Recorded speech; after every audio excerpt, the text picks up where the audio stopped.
कैसे हैं आप लोग। स्वागत है आपका एक बार फिर आपके अपने YouTube channel science by Jaipal sir. हम बात कर रहे थे पार्ट नंबर 9 की, प्रकाश की, लाइट की, जिसके अंदर अपन ने पढ़ लिया था परावर्तन, पढ़ लिया अपवर्तन, पढ़ लिया किसे कहते हैं, इनके नियम क्या है, इन सब के बारे में अपन ने विस्तार से चर्चा करी थी। अब शुरू करते हैं अपन गोलीय दर्पण। वेरी वेरी इंपॉर्टेंट टॉपिक है गोलीय दर्पण। इसमें से बड़ा सवाल आता है कि विभिन्न स्थितियों पर दर्पण पर प्रतिबिंब का निर्माण कीजिए। उसको समझने से पहले अपन को समझना होगा गोलीय दर्पण किसे कहते हैं, गोलीय दर्पण कितने प्रकार का होता है, कौन कौन सा होता है। तो चलिए विस्तार से शुरू करते हैं अपन आज की वीडियो क्लास। सबसे पहला था गोलीय दर्पण किसे कहते हैं। ऐसे दर्पण जिनके परावर्तक पृष्ठ क्या हो, गोल होते हैं। जिनके परावर्तक पृष्ठ क्या होते हैं, गोल होते हैं, उन्हें क्या कहते हैं, गोलीय दर्पण। समझिएगा, जैसे कि एक तो दर्पण होता है ये, जिसमें परावर्तक पृष्ठ गोल है। देखो दोनों के दोनों, एक तो होता है समतल, बिल्कुल सीधा स्ट्रेट होगा, वो तो होता है समतल दर्पण। लेकिन गोलीय का मतलब है थोड़ा सा इनको क्या होगा, वक्रित होगा। थोड़ा सा क्या होगा, वक्रित होगा। क्या होगा, वक्रित, यानी कि गोलाकार होगा। अब एक तो दर्पण ऐसा होता है कि अंदर से परावर्तक पृष्ठ यानी कि अंदर से किरणें टकरा रही है और वापस निकल रही है। एक ऐसा दर्पण होता है जो बाहर से आ रही है और बाहर की तरफ ही वापस जा रही है। तो दर्पण, गोलीय दर्पण का मतलब क्या होता है, वह दर्पण जिनके परावर्तक पृष्ठ, परावर्तक पृष्ठ का मतलब है टकराकर वापस आना। ऐसा पृष्ठ जिससे कोई चीज टकराएगी तो वो वापस आ जाएगी, तो उस पृष्ठ को क्या कहेंगे, परावर्तक पृष्ठ। वह दर्पण जिनके परावर्तक पृष्ठ क्या होते हैं, गोल होते हैं, उन्हें गोलीय दर्पण कहते हैं। यहाँ परावर्तक पृष्ठ का मतलब होता है टकराकर वापस आना। अब बात करते हैं गोलीय दर्पण कितने प्रकार के होते हैं, दो प्रकार के। पहला होता है अवतल दर्पण, दूसरा होता है उत्तल दर्पण। अवतल और उत्तल दर्पण दो प्रकार के गोलीय दर्पण होते हैं। देखिएगा, बहुत ही सिंपल तरीके से समझना, काफी सारा कंफ्यूजन होता है दर्पण और लेंस में। दर्पण और लेंस में दोनों में बड़ा कंफ्यूजन होता है कि दर्पण की परिभाषा आती है तो कई बार लेंस की लिख देते हैं, लेंस की आती है तो दर्पण की लिख देते हैं। लेंस की परिभाषा बिल्कुल सिंपल सी है, दर्पण की मैं आपको समझाऊंगा बिल्कुल इजीली। देखो, गोलीय दर्पण को कितने भागों में बांटा गया है, दो भागों में। गोलीय दर्पण का मतलब होता है परावर्तक पृष्ठ क्या होंगे, गोल होंगे। अब परावर्तक मैंने बताया कि दो तरह के होते हैं, एक तो बाहर की तरफ और एक अंदर की तरफ। तो अवतल से ध्यान रखना है, ऐसे दर्पण जिनका परावर्तक पृष्ठ क्या हो, अंदर की तरफ हो। कहाँ हो, अंदर की तरफ हो, वह गोलीय दर्पण जिनका परावर्तक पृष्ठ क्या हो, अंदर की तरफ हो, उसे क्या कहेंगे अपन, अवतल दर्पण। देखो, अवतल से याद रखना है अंदर की तरफ, अवतल से क्या याद रखना है, अंदर की तरफ। वह गोलीय दर्पण जिनके परावर्तक पृष्ठ अंदर की तरफ वक्रित हो, उन्हें क्या कहेंगे अपन, अवतल दर्पण। देखिएगा, इसका चित्र देखिएगा, एक प्रकार से ये दर्पण है। अब देखो, प्रकाश की किरण आ रही है, यहां से सीधी इससे टकराई और टकराकर वापस आ गई। जो ये सतह है जिससे टकराकर वापस आ रही है, इसको क्या कहेंगे अपन, परावर्तक पृष्ठ। क्या कहेंगे, परावर्तक पृष्ठ। यानी एक ऐसा पृष्ठ है जिससे कोई भी किरण, प्रकाश की किरण टकरा रही है और वापस आ रही है, तो उसको क्या कहेंगे अपन, परावर्तक पृष्ठ। अगर ये अंदर की तरफ है तो अब तो ये अवतल दर्पण हो गया। और अगर यही बाहर की तरफ है, देखो बाहर की तरफ है यानी उभरा हुआ भाग, बाहर की तरफ से क्या मतलब है, उभरा हुआ भाग किसका काम करेगा, परावर्तक पृष्ठ का, तो वो क्या हो जाएगा आपके उत्तल दर्पण। देखिए, अवतल और उत्तल में सिर्फ इतना सा फर्क है। अवतल मतलब अंदर, ऐसे अंदर, उत्तल मतलब उभरा हुआ, ऊ से उभरा हुआ। बस अक्षर याद रखने हैं आपको, उत्तल यानी कि उभरा हुआ और अवतल यानी कि अंदर की तरफ। बिल्कुल सिंपल सा है। इसका चित्र देखिएगा, यहाँ परावर्तक पृष्ठ अंदर की तरफ था, जबकि यहाँ क्या है, बाहर की तरफ है।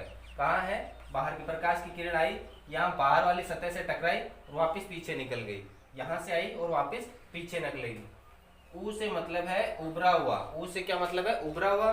और यहाँ अवतल से क्या मतलब है, अंदर की तरफ। तो बिल्कुल इजीली याद रखना है आपको, अवतल यानी अंदर की तरफ परावर्तक पृष्ठ होता है, जबकि उत्तल में क्या होता है, उभरा हुआ भाग या बाहरी भाग क्या रहता है, परावर्तक पृष्ठ का काम करता है। अब बात करते हैं इनमें से कौन कौन सी प्रॉपर्टीज होती है। देखिएगा, अवतल दर्पण क्या करता है, जो प्रतिबिंब का निर्माण करता है, प्रतिबिंब का क्या करता है, निर्माण करता है। वह कहाँ करता है, दर्पण के बिल्कुल सामने। ये जो दर्पण है इसके बिल्कुल सामने करता है, जबकि उत्तल दर्पण क्या करता है, दर्पण के पीछे की तरफ आभास होता है। क्या होता है, आभास होता है, निर्माण नहीं करता है, क्या करता है, आभास होता है। जबकि देखो यहाँ से प्रकाश किरणें फैल रही है, पीछे की तरफ फैल रही है, जबकि दर्पण के पीछे की तरफ मिलती हुई प्रतीत होती है या आभास कराती है। क्या कराती है, आभास कराती है या फिर प्रतीत होती है। जहां पर सभी प्रकाश किरणें आपस में मिलती है उसको क्या कहते हैं अपन, फोकस बिंदु। उसको क्या कहते हैं, फोकस बिंदु। एफ का मतलब हो गया फोकस बिंदु। क्या कहेंगे, फोकस बिंदु। और ये जो O है, ये क्या है, O को क्या कहते हैं अपन, ध्रुव। O को क्या कहेंगे, ध्रुव।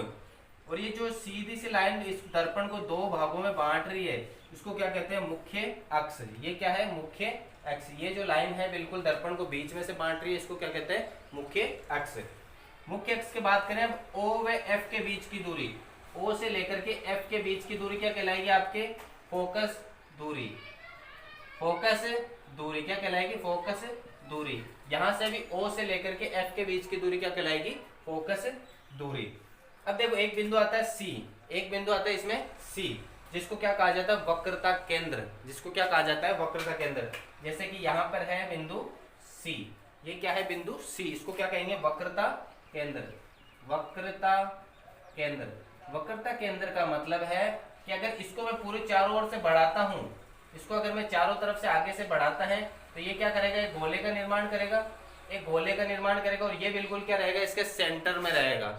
वो क्या कहलाएगा, इस केंद्र का मतलब क्या होता है, सेंटर। और इस पूरे वक्र का क्या रहेगा, सेंटर पॉइंट। वो क्या कहलाएगा, आपके वक्रता केंद्र। और इस वक्रता केंद्र और इस O के बीच की दूरी क्या कहलाएगी, वक्रता त्रिज्या। क्या कहलाएगी, वक्रता त्रिज्या। समझिएगा।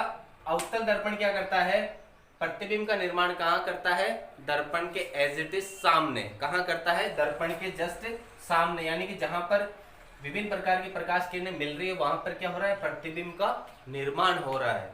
इसमें क्या होता है कि दर्पण ये प्रकाश किरणें फैल रही है, सामने तो फैल रही है, लेकिन पीछे की तरफ क्या हो रही है, मिलती हुई प्रतीत हो रही है।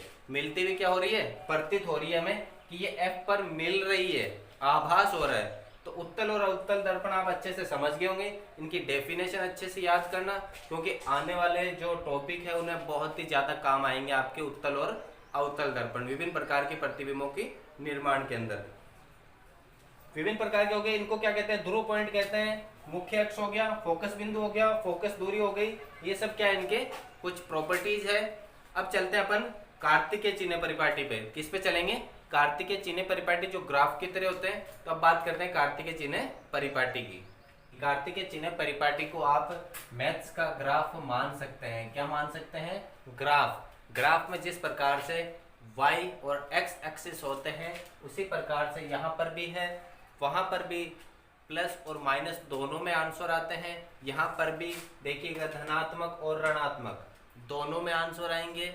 इसको समझना बहुत ही ज़्यादा जरूरी है अगर आपको 5 नंबर लाने हैं तो, क्योंकि इसी पर आधारित है आपके उत्तल और अवतल दर्पण से प्रतिबिंब का निर्माण करना।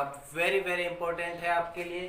खास तौर पर ये जो सारणी है बहुत ही ज़्यादा इम्पोर्टेंट है। तो मैं आपको समझाने वाला हूँ मात्र 2 से 3 मिनट में, बहुत ही जरूरी टॉपिक मैं समझाऊंगा। तो बने रहे हमारी वीडियो के साथ। और अगर वीडियो पसंद आए तो प्लीज़ लाइक कीजिएगा और दोस्तों के साथ शेयर करें और चैनल को सब्सक्राइब करना ना भूलें। तो चलिए कार्तिकेय चिन्ह परिपाटी शुरू करते हैं। जिस प्रकार से अपने ग्राफ होता है, ग्राफ में एक्स एक्सिस क्या होता है, ये वाला, जैसे कि ये ग्राफ है, ये है एक्स, ये वाई, और ये क्या है, माइनस का एक्स और ये माइनस का वाई।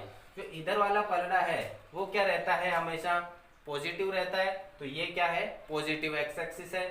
और ये जो इधर वाला है वो हमेशा ऋणात्मक रहता है। तो ये क्या है, ऋणात्मक है इधर वाला। इसको मान लो आप ग्राफ की तरह। अगर ये बड़ा अगर अपन दर्पण लेते हैं तो ये हमें किस प्रकार से प्रतीत होगा, समतल लाइन की तरह। अगर जैसे बहुत ज्यादा बड़ा ले लिया, बहुत ही ज्यादा बड़ा ले लिया, तो ये जो है वक्रित भाग ये कैसे दिखाई देगा हमें, समतल आकार का। तो इधर वाला तो क्या हो जाएगा, एक्स एक्सिस रहता है पॉजिटिव, तो ये धनात्मक। इधर वाला एक्स नेगेटिव, तो ये ऋणात्मक। ऊपर वाला वाई क्या रहता है, पॉजिटिव, तो ये देखो ऊपर वाली धनात्मक हो जाएगी दूरी ऊंचाई, जबकि ये नीचे वाला y क्या रहता है नेगेटिव, तो ये क्या हो जाएगी ऋणात्मक। इसको कार्तिक चिन्ह परिपाटी को अपन को ग्राफ से समझना है।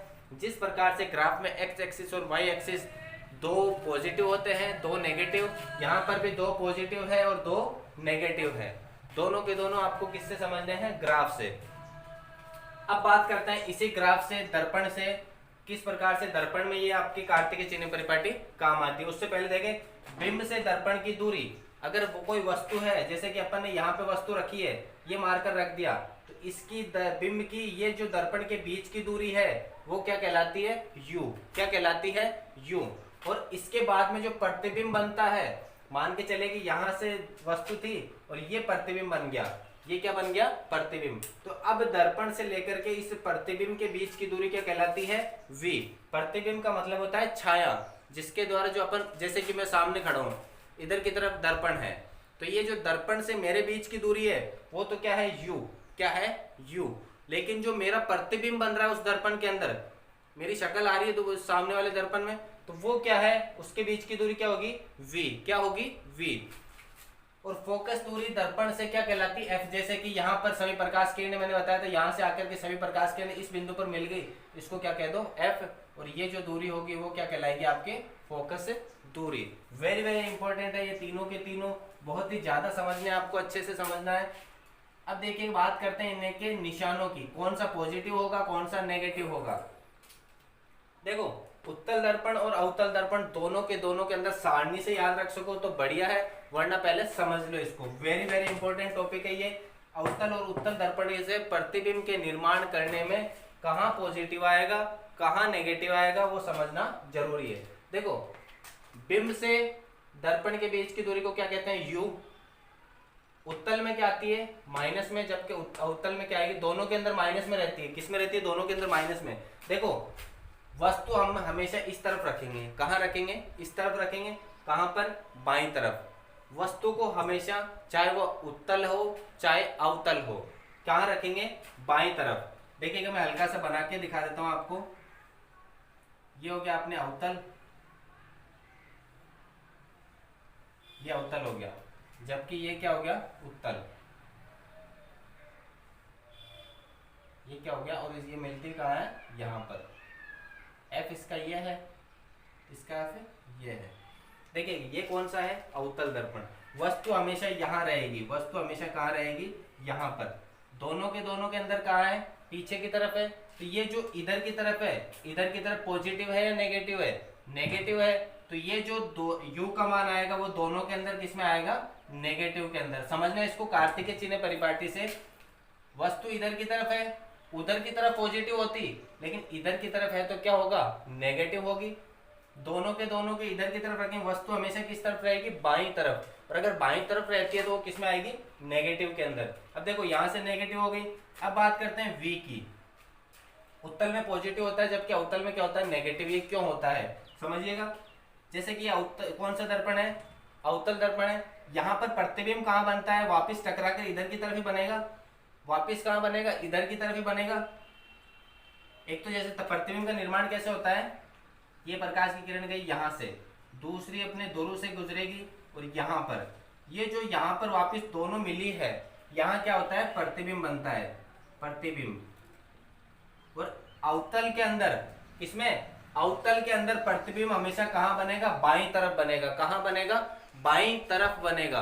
और बाईं तरफ बनने वाले की दूरी क्या रहेगी नेगेटिव, दूरी क्या रहेगी नेगेटिव। इसलिए अवतल के अंदर क्या रहेगी नेगेटिव, जबकि उत्तल में कहाँ बनता हुआ प्रतीत होता है। जैसे कि यहाँ बन रहा है दर्पण के सामने की तरफ बनता है, कहाँ बनता है दर्पण के सामने या पीछे की तरफ बनता है। और पीछे की तरफ क्या हो जाती है पॉजिटिव, इसलिए v का मान क्या रहेगा पॉजिटिव। जबकि अवतल के अंदर दर्पण से पहले ही बन रहा है, पहले बनने का मतलब क्या है बाईं तरफ ऋणात्मक दूरी, इसलिए इस v का मान क्या रहेगा नेगेटिव। अब बात करें फोकस दूरी की। प्रतिबिंब जहां बन रहा है, अब देखो इन दोनों के अंदर फोकस दूरी इसकी कहाँ आ रही है बाईं तरफ, इधर की तरफ आ रही है, जबकि उसकी कहाँ जा रही है उधर की तरफ। उधर की तरफ का मतलब है धनात्मक और इधर मतलब है ऋणात्मक। बाईं तरफ ऋणात्मक और दाईं तरफ धनात्मक। देखो ये दाईं तरफ है तो धनात्मक, ये बाईं तरफ है तो क्या है ऋणात्मक। बहुत ही सिंपल वे में है, एक बार वापिस समझिएगा। जब उत्तल दर्पण का निर्माण करते हैं प्रतिबिंब का उत्तल दर्पण से, तो v का u का मान हमेशा सब में क्या रहेगा, माइनस। क्यों? क्योंकि ये क्या बन रहा है, बाएं की तरफ बन रहा है। कहां बन रहा है, बाएं तरफ बन रहा है। जबकि v का मान उत्तल में पॉजिटिव होता है, जबकि अवतल में नेगेटिव। ये कारण समझिएगा। अवतल के अंदर प्रतिबिंब का निर्माण कहाँ होता है, दर्पण से पीछे की तरफ। कहाँ होता है, दर्पण से पीछे की तरफ, यानी दर्पण के जस्ट सामने बाईं तरफ। और बाईं तरफ क्या रहता है, ऋणात्मक दूरी। बाईं तरफ क्या रहेगी आपके, ऋणात्मक दूरी।